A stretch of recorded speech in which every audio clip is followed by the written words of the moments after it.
Welcome to Frank Bruno Law. I am Frank Bruno. I'm an elder law and estate planning attorney in New York. Today I'd like to speak for the third day on Article 81, Adult Guardianship in Supreme Court. Before I get to that, if you would like to speak with me, if you have any questions, please go to Call Frank Bruno or take a look at my website, frankbrunolaw.com. So I've been speaking a little bit about the adult guardianship process. One thing that I have not mentioned is the burden of proof.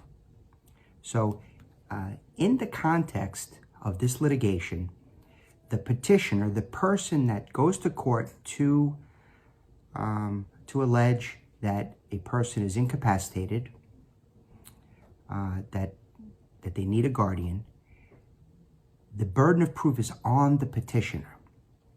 The petitioner has to demonstrate by clear and convincing evidence that the person has functional limitations.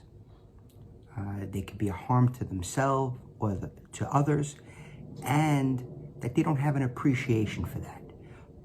The standard is clear and convincing. So you may have heard, television programs and through the news, criminal court cases are beyond a reasonable doubt.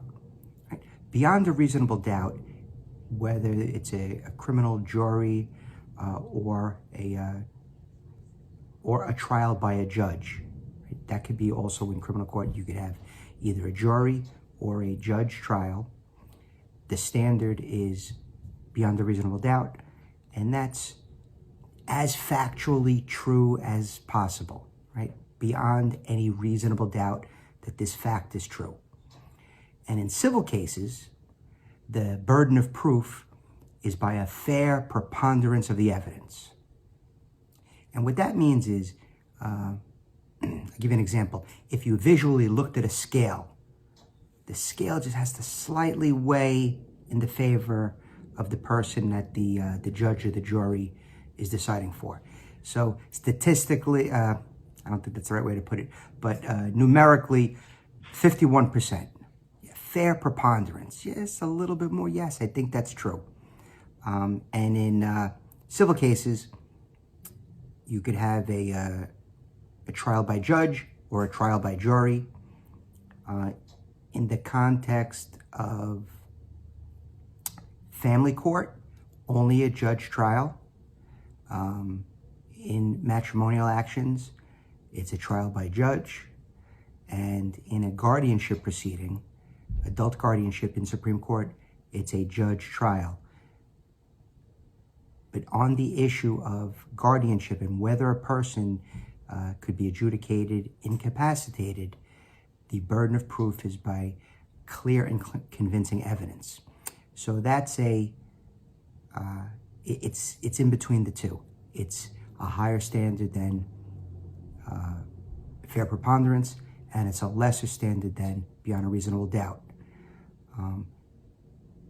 The evidence would have to be substantially true, that the trier of fact, the judge, would think, yes, it's substantially, yes, I believe that this is true. If I had to give a number, it's more than 51%, but it's hard. It wouldn't be in any law book or rule book a number. 65% true, 75% true, but I wouldn't really go that way.